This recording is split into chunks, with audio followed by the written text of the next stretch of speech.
pronounced DMC to King. I'ma say this once, I ain't gonna say it again.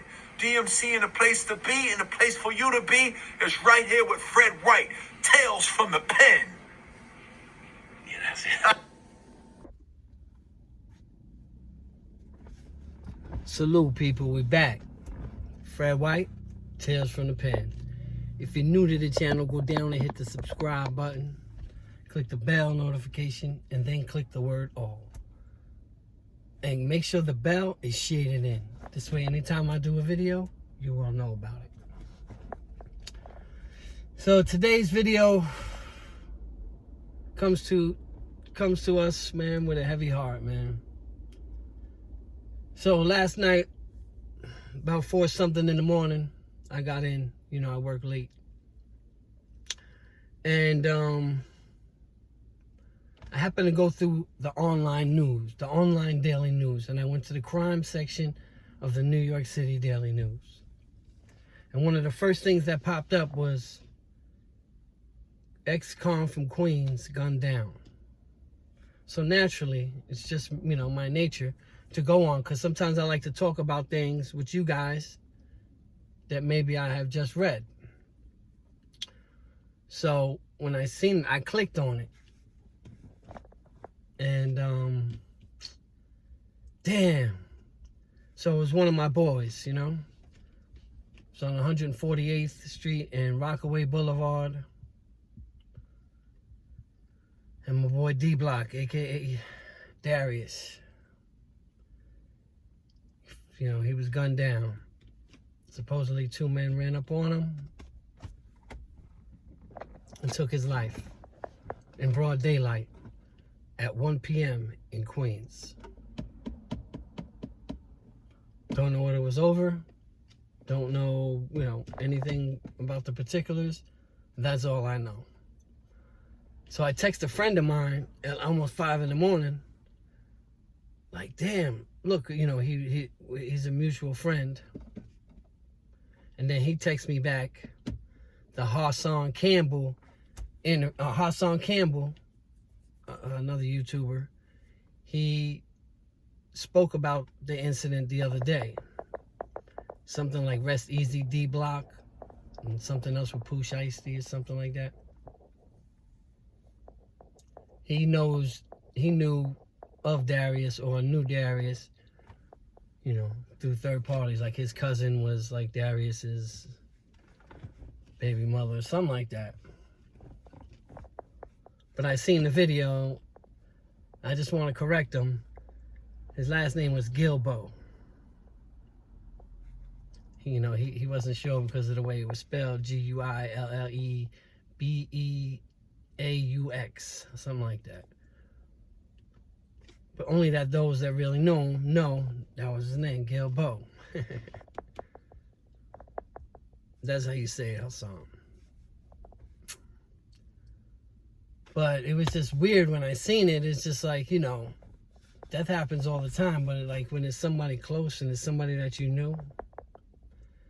I actually spoke about Darius a couple times. I mentioned his name several times. I could only find these 2 clips. Check this out. You know, Darius used to tell me that all the time. You know, he was my bunkie in the box. So he used to tell me Better. You know, but again, sometimes you get real cool. I had one bunkie, me and him was like, you know, we were tight. But the thing is that he had gotten knocked 4 different times while he was during his bid, during his 10, 12 years, whatever it was. When I met him, he had like 10 years in, 8 years in. And he had been knocked 4 different times with weed-related charges, marijuana. You know, from smoking it to getting caught with it to getting caught on a visit, his girl bringing it in. Like, he's been caught numerous times. And every time you get an offense for like weed or something, say the first offense may be 30 days, or the first offense may be 60 days, the second offense may be, you know, 120 days, the third offense is going to be 8 months, you know, like it goes up every time you get those type of offenses. So one day they searched our cell. We were both on a visit. You know, and other dudes came down there and they was like, yo, they're searching your cells. It's like, damn. I knew I was good. But, you know, it is what it is. Because that's how it goes. Whatever's in that cell is both of yours. That's the way it goes. You can't be like, oh, hey, it's not mine, it's his. That's ratting. That's being a snitch. It happens all the time. I'm just giving you the etiquette. It happens. If you choose to do that, that's on you. So we came back to ourselves. Boom. They caught a little bit of weed. And they caught some hooch. Some jailhouse wine. That, you know, he was making with, you know, fruits and stuff like that. I had nothing to do with none of that. It wasn't with all of that. That wasn't my thing. But that's my bunkie. That's my boy. And I knew this was his 5th weed charge, which would mean he's going to get probably a year, maybe a year and a half in the box. So I took that. I went to the Tier hearing, and I took it. I said the weed was mine. Why? Because, again, that's what you're supposed to, that's just the way it goes. There's different rules in there. There's going to be some people who say, well, I'm not going to take that. You know, that's cool.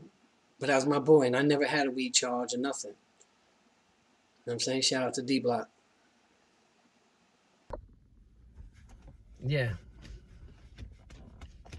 That was Darius. That was my man D-Block, man. That was my bunkie, like I said. You know, those that know the stories, though, you know, we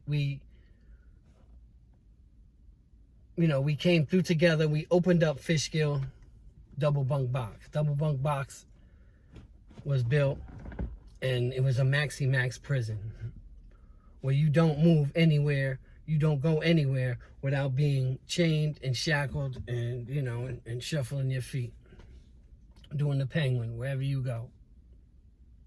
That was this jail. You never came out. It was a double bunk. There was a shower in the cell that turned on every, you know, couple times a week. That was it. You never left unless you got a visit on Saturday night. Other than that, that was what it was. For those who follow my channel, they know I had some incidents with the guards when I first got there.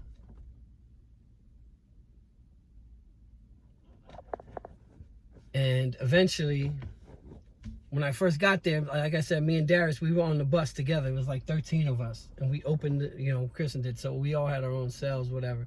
Had a couple incidents with the police. And then, you know, he had a couple incidents with his bunkies. And then that's when I got the guy, Joe, I told you guys about. Now, I got to tell the story a little bit for those who are new to the channel, because my regular subscribers know the story. But anyway, there was a guy, he was in my cell. He told me he was there for murder or something like that. And that was it. Come to find out that he, you know, I had my people look him up. And when they came on a visit, they told me he was a rapist. He had raped a lady and killed her. Excuse me. So, and he was my bunkie. So, the moral of the story is he had to go. And somehow he fell and hit his head or something. I don't really remember. He hit his head on the toilet. That's all I know. He told the officers. And he left. Darius had something with his bunkie, and his bunkie left too. He didn't want to be there with Darius anymore. So at the time, because the jail wasn't that populated yet, whatever, you know, it was a big turnover rate. And then, so we asked, because he was my neighbor, what we used to do is me and him used to chop it up all the time. And he was a sports fan, so I used to get the newspaper every day. I used to get the USA Today when I was in the box. But the thing is that I would get it a day or two late. Like I may get Monday's paper on Wednesday, Tuesdays, or Tuesday's paper Wednesday. Like, it was no rhyme or reason, but I would get a paper, but it would always just be a few days late, a day late, whatever. It was never on the day. That's how it goes. So I used to send him the paper. And we used to fish. We used to rip up our sheets and make them to like thin lines, right? And then you tie something to the end, like, you know, a little toothpaste, a little bar of soap, something that can slide, right? And because right under the door in the box is a little crack. So you slide it under. Then your neighbor, if he's your neighbor, he slides his under and they crisscross out in the hallway. And then we both pull it in, boom, until they get snagged. Now, once they're snagged, I'll pull it, give him, tie the newspaper on, slide it under, and then he pulls it back in his cell. Fishing 101. So, you know, we were always talking. He was a big, this is why I got this on. Hello. You know what I mean? I mean, it goes with the purple, but I'm saying is, I wore this for Darius today, man. He was a Laker fan. You know, in his early 20s, he was a Laker fan. And so he had no bunkie. I had no bunkie. We told him, man, let's, you know, put us together. He was from Queens, you know, and they put us together. And they were, you know, usually they try to keep it racially most of the time, but, you know, we both requested it. So they let us bunk together. You know what I'm saying? So we bunked for almost a year together. And anybody that's done time or had a cellmate for a while and you guys was cool, you guys know that bond is always, no matter what, even if you don't talk to them for a long time, that bond will always be there. You know what I mean? So, you know, I was with him for a year. I mean, man, I remember when his daughter was like small. You know, she's a grown woman now. My condolences go out to the Guillebeaux family. Mama Guillebeaux, Jasmine, and anybody, his brother, anybody else who's suffering right now. Because Darius was a beloved figure in Queens, man. Like, I mean, of course you're going to have your haters, you know, when you shining like that, you know what I mean? Darius had a certain look, man. You know, Darius was a good dude. A lot of people thought Darius was a gang member in the box because the way he looked. And Darius had the brolic chain in prison. He had one of the biggest chains, gold chains that I've seen in prison. Big shit. And he had the long braids. You know, so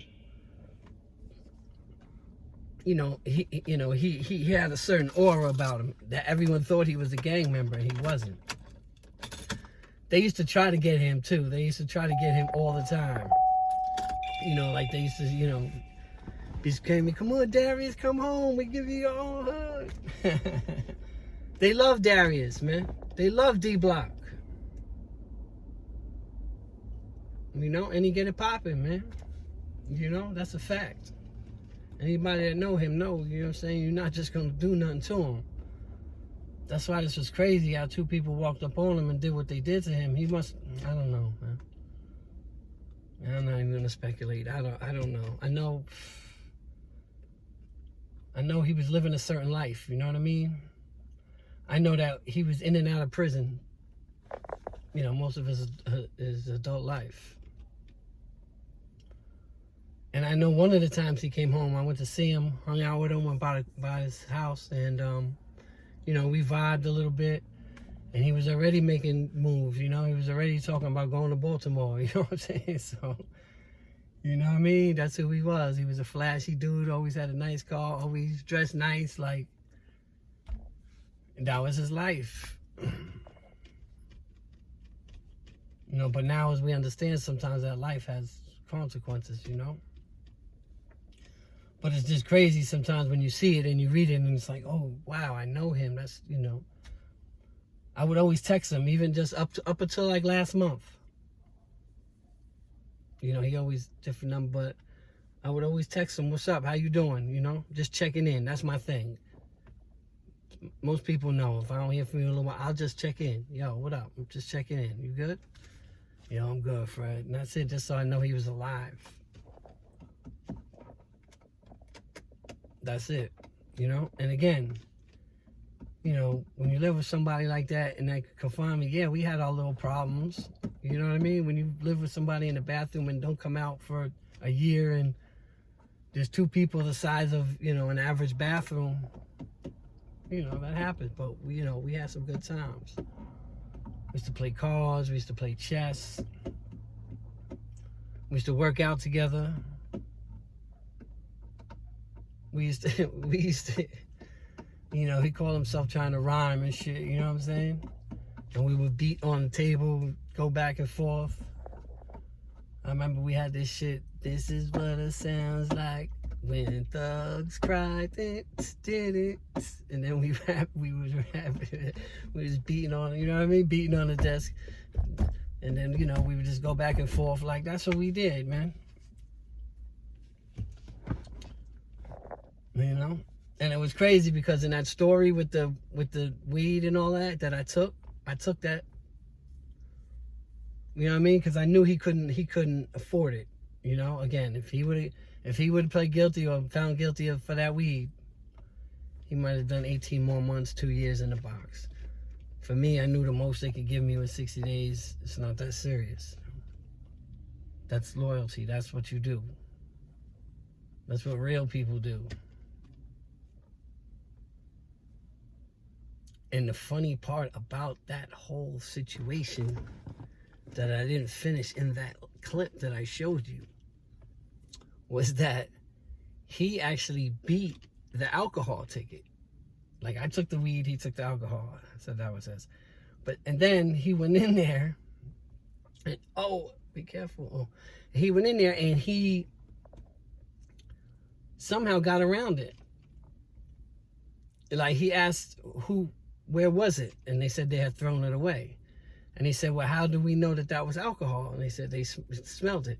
And he said, were you certified? And he came up with you certified to test alcohol by the state of New York type, you know, something along those lines. No, well, and he beat it. They threw it out. Crazy, you know. And even after they did that, they still kept us together. They just moved us both down to level 1, which was they took everything from us, which is nothing really, just pictures and some headphones. You know, limit our showers, limit our time out in a little rec pen. Like, that was level 1. Level 1. We try to get to level 3. 3 levels. But anyway. So it's just crazy to me, man, that, you know,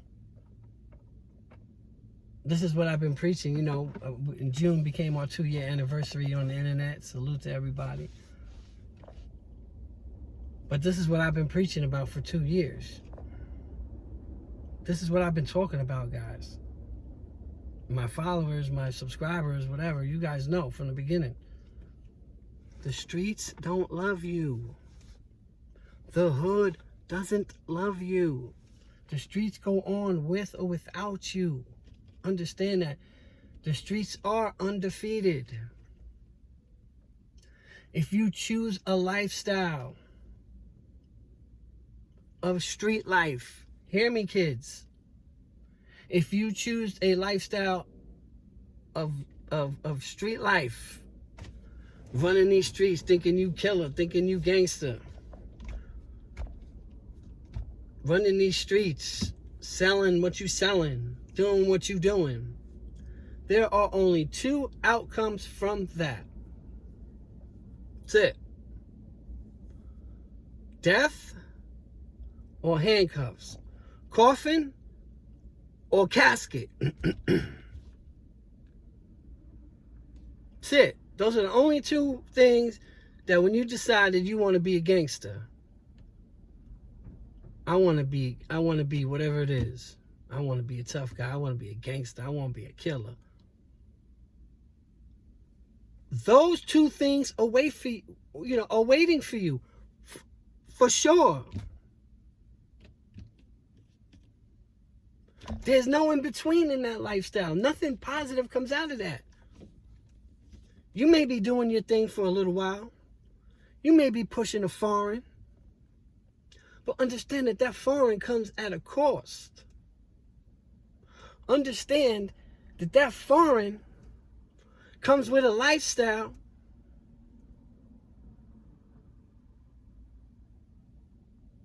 whose ending is always going to be bad. To this younger generation, I need you guys to understand this. There is a blueprint of life. There is a blueprint for what happens to gangsters. There is a blueprint for what happens to killers. There is a blueprint for what happens to kingpin, big-time drug dealers. There is a blueprint there. I don't care how many stores they owned, how many barber shops they had. When the feds come sweeping through, all that means nothing. And then they just go on, their faces go on the covers of Feds magazines. And the streets look up to these dudes. Listen to what the streets is looking up to. People who are never getting out of prison again. That's who the streets is looking up to. People who are in, under the jail. Not even in under the jail somewhere way out west. With no human contact. Cameras in their face 24/7 in their cells. Can't even have a private moment because the cameras are there. For life. This is what people are looking up to. There is a blueprint. If you do the right thing, go to school, go to college, become somebody in life. There is a blueprint.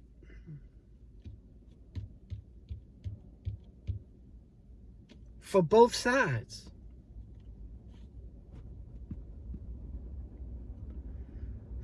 I wish my boy would have understood that message.